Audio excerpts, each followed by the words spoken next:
নমস্কার, আমি টিনার রান্নাবাড়ি চ্যানেলের আরও একটি সুস্বাদু রান্নার মজার দুনিয়ায় তোমাদের সকলকে স্বাগত জানাই। লাউ পাতায় চিংড়ি মাছ ভাজা বহু পুরনো ঐতিহ্যবাহী একটি রেসিপি। চলো রেসিপিটি দেখে নেওয়া যাক।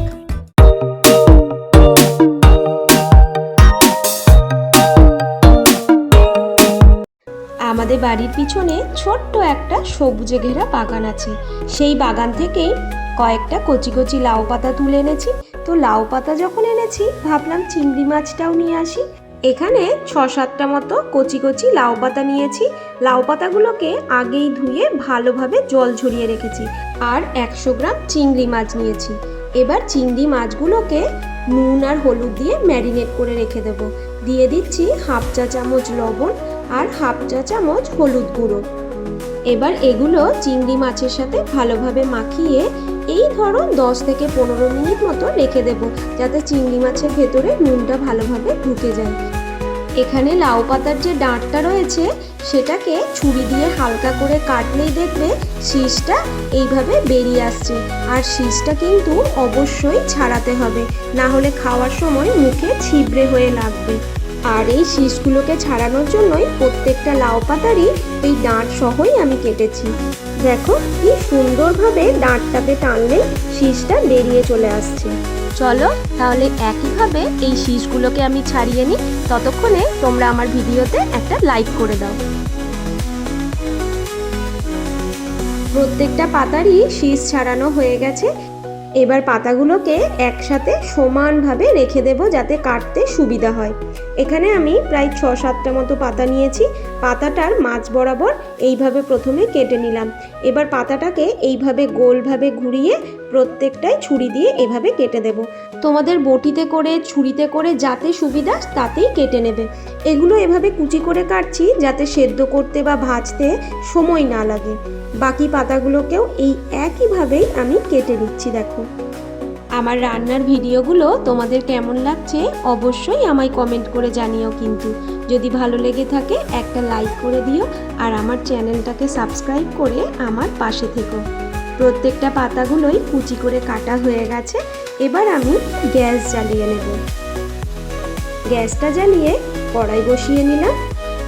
গ্রীষ্ম পড়ার শুরু থেকেই এই গ্রিন অক্সালিস গাছটার এত সৌন্দর্য বেড়েছে, দারুণ লাগছে দেখতে। আর হাওয়ায় পাতাগুলো কি সুন্দর দুলছে দেখো। কড়াইটা তো গরম হয়েই গেছে। এবার এখানে আমি চিংড়ি মাছগুলো ভাজার জন্য প্রায় 2 টেবিল চামচ মতো সর্ষের তেল দিয়ে দিলাম। তেলটা গরম হয়ে গেলে ম্যারিনেট করা চিংড়ি মাছগুলো সব গরম তেলের মধ্যে দিয়ে দেব।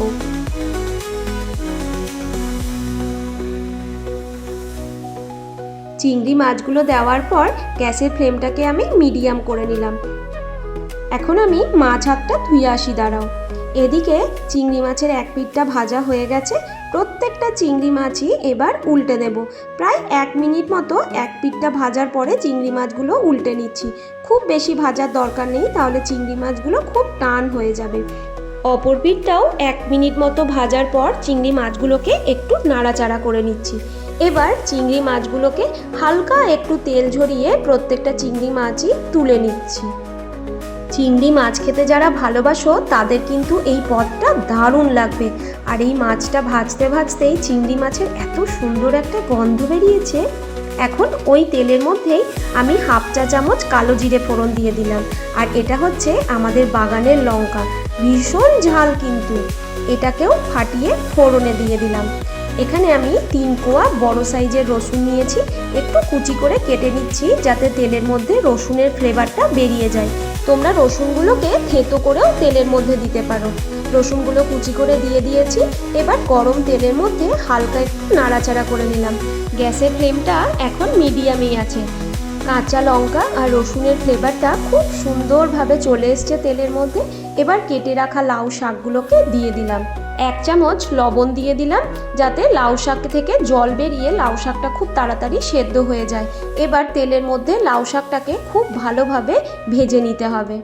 2 থেকে 3 মিনিট মতো নাড়াচাড়া করার পর সামান্য একটু মতো জল দিয়ে দিলাম এর মধ্যে। এবার গ্যাসের ফ্লেমটাকে আমি একদম হাই করে এটাকে সেদ্ধ করে নিয়েছি। লাউ শাকগুলো ভালোভাবে সেদ্ধ হয়ে গেছে। এবার এটাকে আমি অন্য একটা বাটিতে তুলে নিলাম। কড়াইয়ে থাকা এক্সেস জলটাকেও আমি এর মধ্যে তুলে নেব, তাহলে বাটার সময় আলাদা করে কোনো জল আর আমার লাগবে না। চিংড়ি মাছ ভাজা লাউ শাক একদম রেডি হয়ে গেছে। এবারে একটা শিল পেরে নিচ্ছি।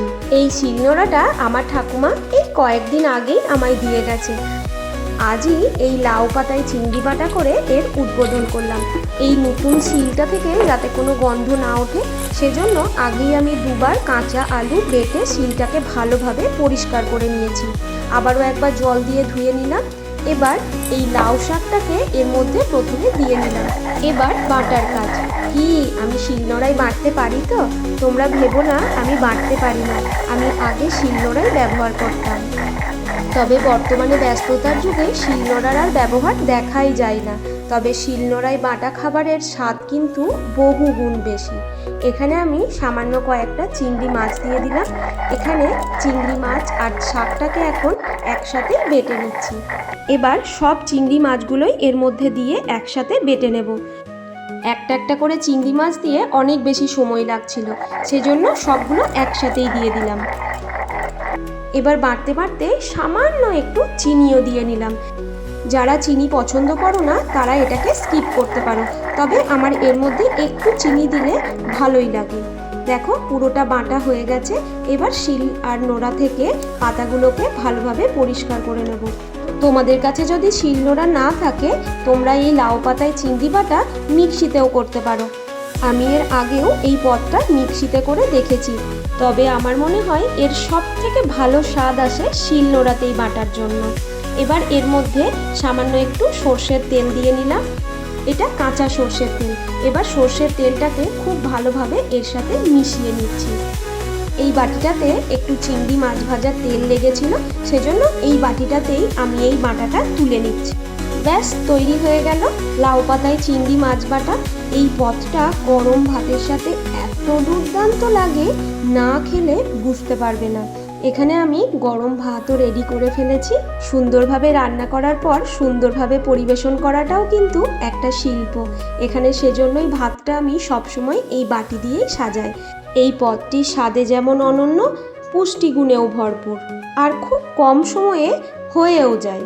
এই লাউ পাতায় চিংড়ি মাছ বাটার রেসিপিটি তোমাদের কেমন লাগলো অবশ্যই আমায় কমেন্ট করে জানিও। যদি ভালো লেগে থাকে একটা লাইক করে দিও, আর আমার চ্যানেলটাকে সাবস্ক্রাইব করে আমার পাশে থেকো। আবারও ফিরে আসবো নতুন কোনো এক মজাদার রান্নার রেসিপি নিয়ে। এখন এই গরম গরম লাউ পাতায় চিংড়ি মাছ বাটা গরম ভাতের সাথে পেটে যাওয়ার জন্য একদম রেডি। প্রত্যেককে শুভ ভোজন। টাটা।